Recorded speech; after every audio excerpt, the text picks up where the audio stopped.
10 years ago today, Oblivion came out, and today I am finally 10 years late going to be giving my impressions of Oblivion. If you're wondering, I will be covering no DLC, no mods, and no spoilers. So if you're worried about me covering spoilers, I will not be covering any, and I will cover DLC and mods at a later date.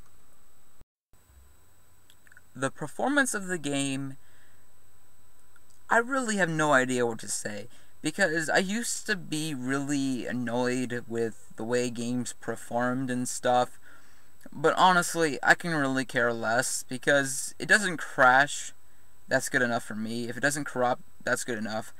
If it has an occasional bug here and there, like Oblivion has, that's a little silly, that makes me go like, ha ha ha, that's fine. That's acceptable. That's in the realm of okayness. Not necessarily saying that it's a shining example of how a game should be coded and stuff. I'm just saying it's not as bad as I think a lot of people make it out to be. The graphics were decent for the time. Like, I saw a lot of reviews praising the graphics. The problems arise with the things that never look good. Like, things like the lighting, that look good. The plain life, that looks good. Certain textures and, certain art design, the way transitions work between this thing and this thing, that looks pretty good. The problems arise with the facial modeling. Every single character looks like Ted Cruz. It is really creepy the way characters, they were just so badly done, and that, goes to the animations and the actual character creator. That whole thing regarding the characters, the animations, the look of them, and the creation of them sucks. But other than that, good lighting, good art style overall. So I'm going to give it a pass because it looked good for its time, and overall, today, it still looks pretty decent. I'm going to be talking about combat now, and that will eventually lead into the sound design and the world. The combat in this game is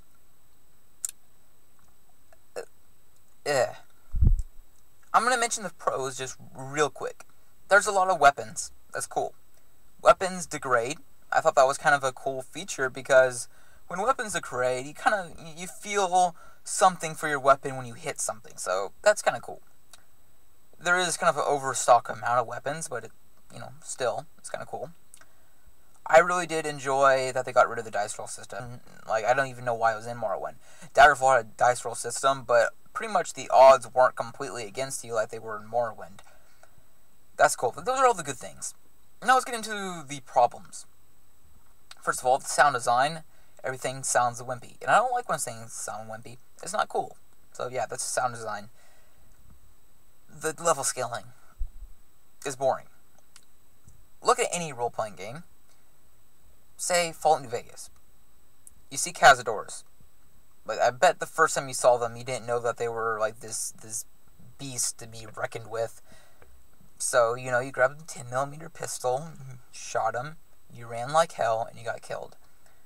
Then, later on in the game, you have better skills, you get, guns and things, and then you destroy that Cazador, and it feels satisfying. There is none of that in Oblivion because the level scaling makes every single enemy the same level as you. You might be saying that will just consistently offer up a challenge, but it doesn't.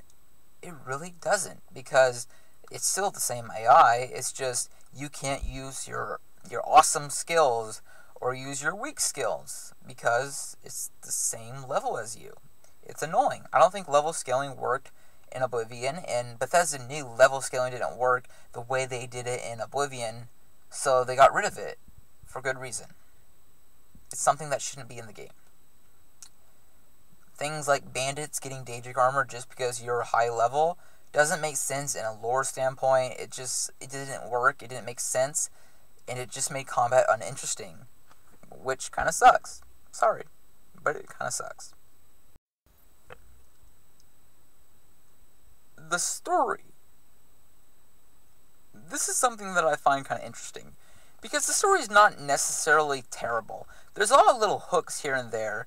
It's just, it has a lot of problems. Like, there is a lot of essential NPCs. they still only have one ending, like in Morrowind, even though Daggerfall has 6 endings, but, nobody talks about that. They'll just say every Elder Scrolls games, Oblivion, Morrowind, Skyrim, they all have one ending. So, yeah, other than, Daggerfall and Arena don't count. Anyways, moving on. The story has a lot of interesting hooks that a lot of the other stories just really didn't have. So that was pretty cool. I like that the story tried to hook you. Did it always do it? No. But it did do it enough. And the Oblivion Gates did really bring some more variety to the game.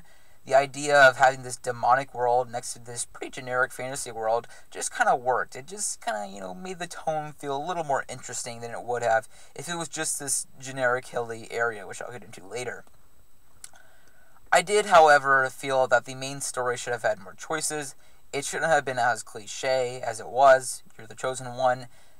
And I felt like Morrowind's story might be an objectively better story. But I enjoyed this story more because overall the actions actually mattered. The story was actually interesting. Morrowind, it wasn't interesting. It felt like a middle-of-the-road side quest. So overall, I have to say, Bethesda Game Studios, they did a good job with this story. I don't think that it was a great story. I thought it was kind of generic at times, but overall, it was fun. It was a fun little story with a lot of little hooks.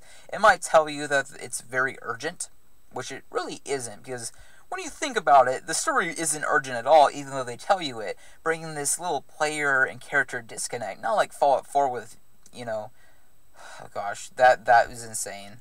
Fallout 4's Fallout 4, I don't want to talk about Fallout 4. But overall, the main story is decent. The side activities in this game aren't necessarily that good, but they're decent. Like, I have to say, the dungeons in this game, they're more puzzly than Morrowind. Morrowind, they were very much like riddles and stuff. In Skyrim, they're like straight lines. And in Oblivion, they're more puzzly, Zelda-like things. And generally, they're very underwhelming due to them only having like 5 templates, like alien ruins, mines, just regular dungeon things. Overall, it wasn't that good in most of the dungeons, but they were decent the first few you found, but they got more and more and more boring because you see the same template over and over and over again with the same enemies, and there's no real interesting riddles or anything like there was in Morrowind, which just kept them just really aged well when you play the dungeons in, Morrowind. And they're not really that, a lot of really big ones like, say, Daggerfall. They're pretty much a bunch of small little dungeons, and most of them are very underwhelming. Other side activities, like the side quests, are decent. I think that the side quests aren't as good as in Morrowind, or even as good as in Daggerfall, but I do think that they're way better than Skyrim, and they had some really good side activities. Side quests, like the painting one, or all the Dark Brotherhood ones. Those two things are extremely well done, and are better than anything Bethesda has done past this game, because really, these are the best written quests post-Morrowind. Then they also have the quests that are very much go here, kill that. It really began that trend of just grindy, unfun quests that make the game very monotonous. Other than those side quests, a lot of these side quests really do make up for the majority of meta quests. And even the meta quests have some, inviting feeling. Like somebody says, necrophilia, or something just weird and just that completely throws you off, and you're like, that's kind of cool. The architecture of the world is decent. There's some cool looking cities, like some cities that are big, have a lot of interesting things in them. Some dungeons, have some cool little tweaks here and there. The problems arise with this being a generic fantasy setting. What I mean by that is we've seen the hilly, mystical kind of thing, Great Britain-esque, for as long as I can remember. I mean, they've been doing it since the 80s, or even the 70s if you count tabletop games. It's something we've seen before, and it's not really a particularly good example of this kind of setting, which is a little bit disappointing. It does have the Oblivion Gates, which do break up the variety, and I think that's pretty good. Break up the world, they make things more varied, is what I should have said, and not try to change my lingo. Anyways. Yeah, the world itself is very generic, but the Oblivion gates occasionally make up for it. Overall, the world is decent if you count some good side quests, some fun dungeons. The arena, pretty generic, but hey, it was fun to go through the first few times. And it's a decent enough example of a generic fantasy world, so I have no idea what to say about it. I can say it's okay, I can say it's bad, I can say it's just mess, sometimes I can say it's great. It's just a mixed bag, and that's the best way to describe the world of Oblivion. That's good writing, bro. Good writing. Very good writing. Sean Bean and Patrick Stewart cannot save the writing in this game. It is horrendous at times. It's hilariously horrendous at times. And guess what happens to Sean Bean? I bet you won't predict what happens to Sean Bean. I just mentioned Sean Bean's name, that it's automatically a spoiler for the movie or game. So yeah, got these cool talents, Patrick Stewart, Sean Bean. Let's let them use none of their acting talents and let them just read these lines through a phone. So that's the acting in Morrowind, and not Morrowind, Oblivion. Luckily, it's fully acted, voice acted, and a lot of the lingo, I guess, is fantasy-like. Like in Morrowind, they write in like perfect English, and it's kind of weird, and it kind of breaks the immersion. In this, they write in their, or they talk in their own fantasy stuff, and it's written in fantasy-ness. I don't know what to say. So, overall, I had no idea what to say about this. What is my verdict? I have no idea. I can complain about the writing, the level scaling, a lot of essential NPCs, the monotonous quest, the generic fantasy world. Then I can praise some of the good quests, the Oblivion gates, the no dice roll system. Oh yeah, I forgot to talk about the UI. UI sucks. Ugh. You know, that's why there's like 20,000 mods, I think, that just try to fix that UI. I have no idea. There are some good things in this game, and it has overall the Bethesda charm. It has some of what made Morrowind great. It has some of what makes Skyrim and Fallout 3 and